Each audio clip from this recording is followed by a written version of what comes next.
You ever just wish you were dead? Mouse. Dead mouse. Woo!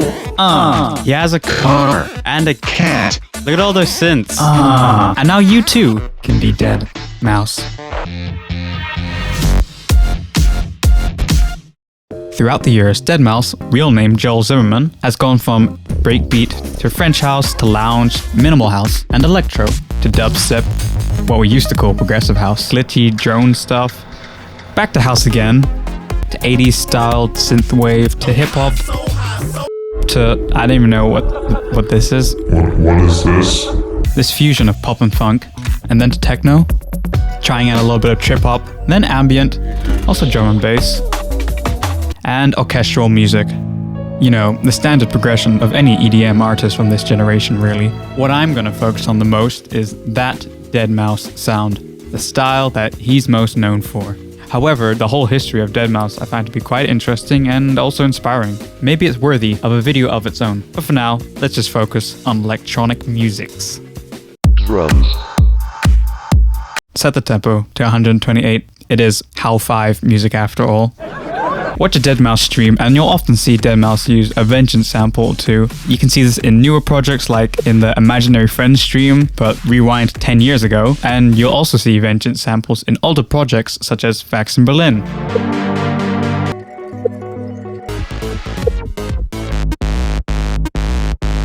Talking about Facts in Berlin, it is quite cool to see how few tracks are actually reused. It doesn't sound like it would just be, 8 tracks or something, but when each element is as good as it is, then I guess you don't need 100 tracks. Here's the kicks that we're using.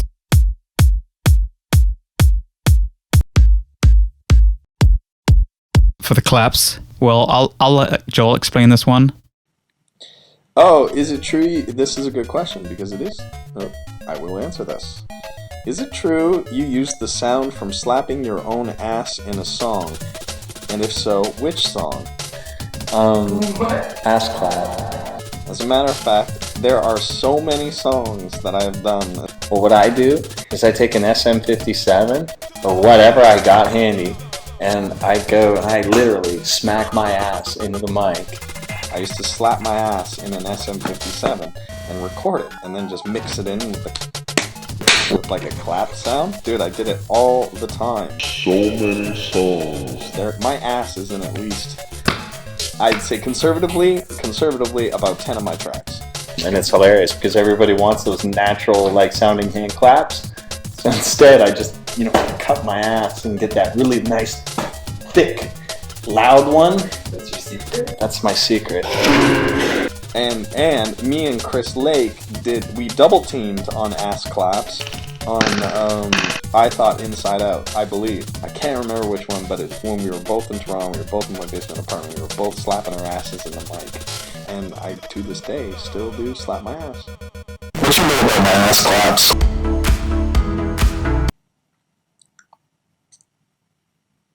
You can also pre-shift the claps, which means if you zoom in on our beautiful ass claps, you'll see these small transients before the main clap, like a t-t-t.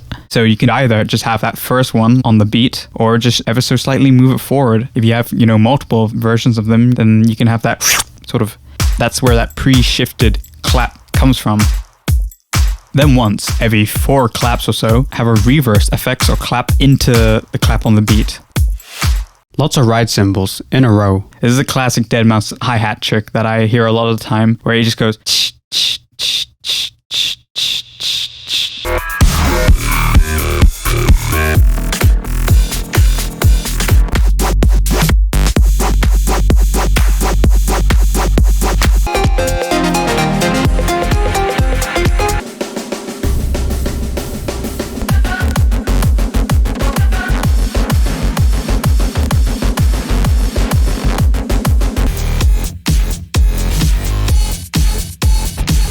big room drums.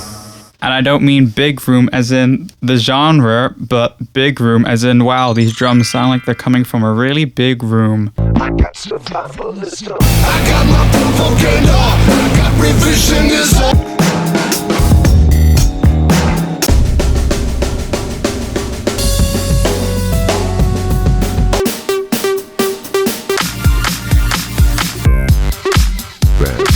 get a big, fat, raunchy square bass.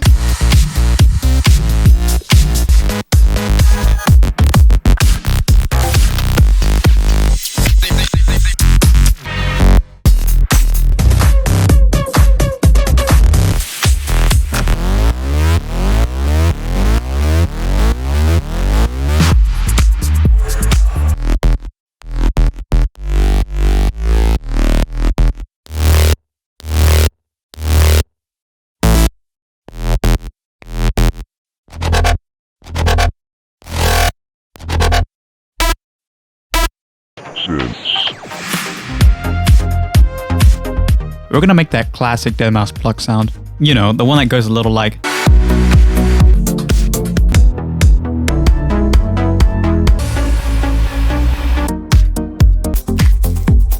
To make that sound, you'll need to go to your wall of over $500,000 worth of gear and just kidding. Open up Serum, you silly goof, and add an envelope to the filter.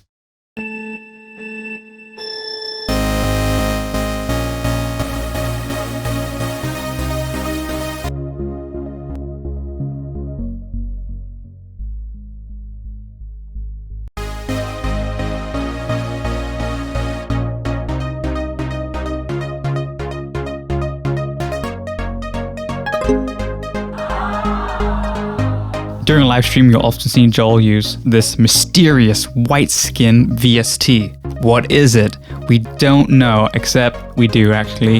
It's Strobe 2, but he seems to have like an alpha version, some beta skin version. He used Strobe to make the pluck in Faction Blend. And Strobe.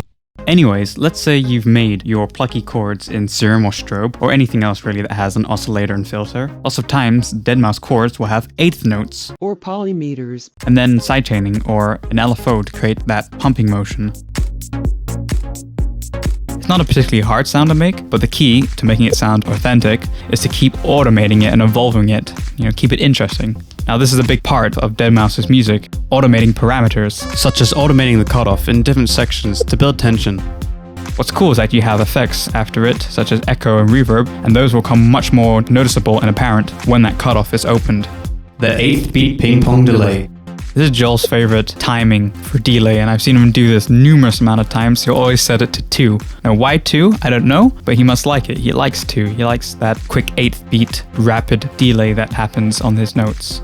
Slowly moving things out of detune. Also on a lot of tracks, like Imaginary Friends with the synth before the build-up. And there again, we're automating these parameters to slowly evolve over time. Complications, you hear that synth going out of tune from the intro to later on in the track. In a city in Florida, that bass slowly shifts and comes a lot more rigid sounding. That word problems break down. The opposite happens on 300 Pound Chicken and Your Ad Here. By the way, I'm pretty sure this plugin was used for the organ on Ghost and stuff.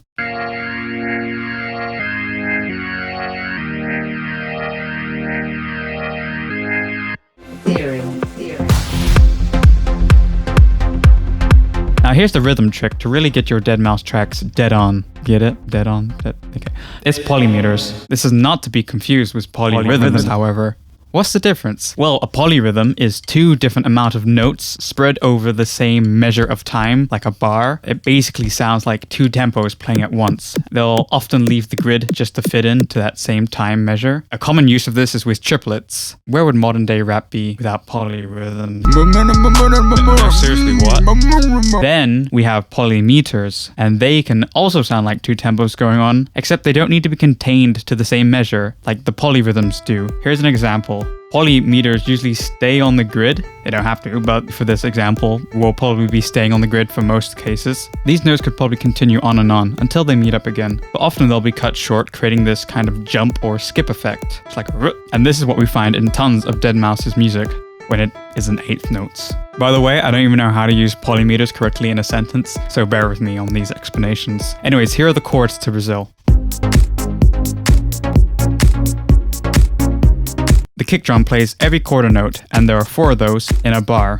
But the chords play every 3/4 of a quarter note, or 1 dotted 8th note, as you could call it. And they're all the same length, and they repeat after each other. The polymeter continues over into the second bar, keeping on the same rhythm that It's after the second bar that the polymeter resets. And you can see that by the last chord of the second bar being just a little bit shorter than the rest, just to fit up into that bar. And then it resets and starts over just like it did at the beginning. The area where it resets is where you get this jump. It's like you expect it to continue on at the same length, but because it's shorter, the next chord comes sooner than you anticipate. So that's that jump. This happens every 2 bars, here as well, when the progression repeats. Joel does this often with many of his plucky chord progressions. Our guru revolves around this bass line, which uses a polymeter. The bass line resets after 2 bars, and then resets after 1 bar twice in a row. And that's the same for Move for me. It resets after 2 bars, and then resets after 1 bar twice in a row.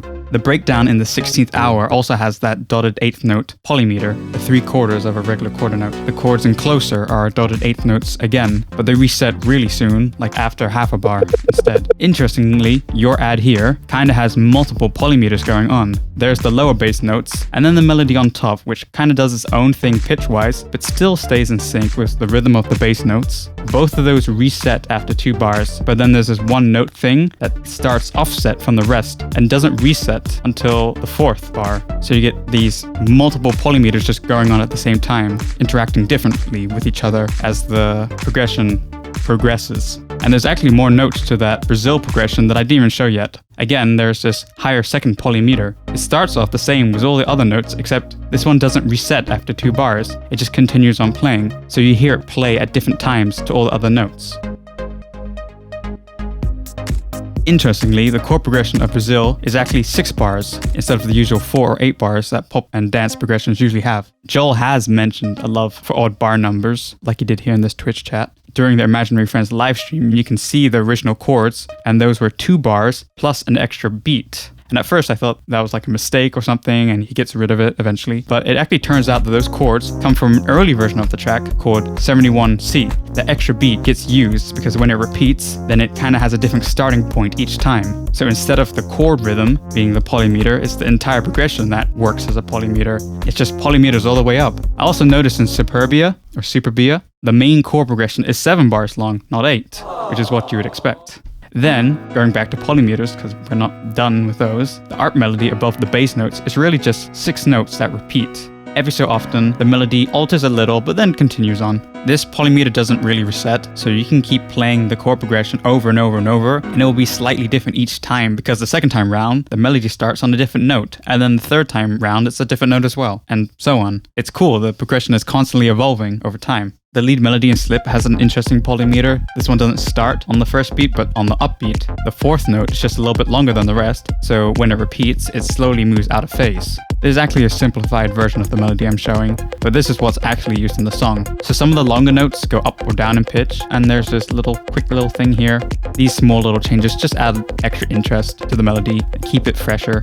The main idea of the polymeter is still there. Then of course you can combine this with automation to bring up reverb and automate the cutoff. In an early version of Complications, which you can find in a YouTube video on Deadmau5's channel, the lead was originally a polymeter but then changed into a more regular rhythm for the final release. The melody from Phantoms Can't Hang also repeats on dotted 8th notes and then resets after the 4th bar. And the whole intro to Sophie Needs a Ladder is really just one big polymeter, plus also that synth melody later on in the track. One way Deadmau5 will make these cool polymeter arpeggios is by using Cthulhu, made by Deadmau5's good friend Steve Duda. That's how he made the intro art for Imaginary Friends, by putting in the chords and then changing the number of notes in a loop. You can also change in what order it plays in and do cool stuff like that. What you may have noticed in a lot of these examples is a note that just stays on the same pitch throughout. Deadmau5 has mentioned he likes to start off with 1 note and then build the bass, the harmony or melody off of that first note. So that kind of makes sense when you see it like that. Phew. Well, I think I covered everything I wanted to in this tutorial. Oh wait, no, there's more! Sometimes things get complicated. Catchy, you like it. In the end, we are nowhere. Mr. Halcyon 441 is going to wipe your... She caught your eye like one of those pointy hook latches that used to dangle from screen doors and would fly up whenever you banged the door open again. Input password.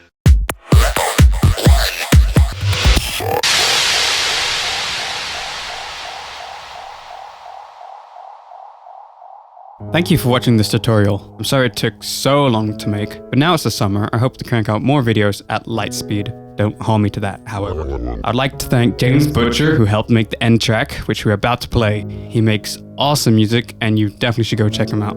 And finally, a big thanks to my Patreon supporters, who have continued to support me. This one goes out to you. Hit it.